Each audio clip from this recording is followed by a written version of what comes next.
This past weekend in NorCal, we had two races. The first was at Glen Canyon Raceway on Saturday, and then they ended up at Modesto, California for Motown's normal third Sunday of the month race.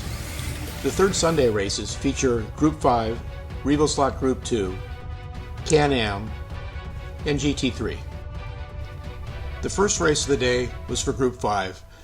Four of the cars got away cleanly, but Paul and Sean were playing catch-up from the first lap.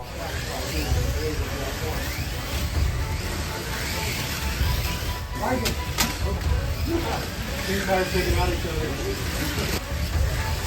50-50 chance.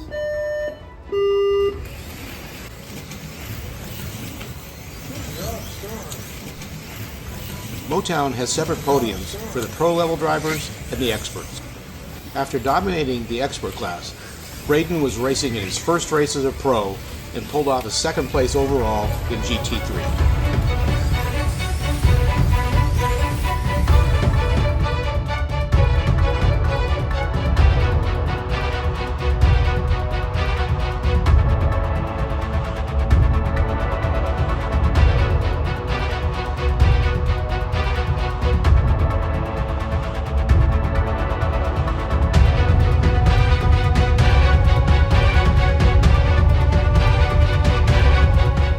Motown has become one of the go-to tracks in California for 32nd scale slot car racing. And it's looking forward to its first big event, the Revoslot Western States Championships in June. This is Jim Rose with NorCal Slot Car Scene, and we hope to see you racing at Motown Raceway.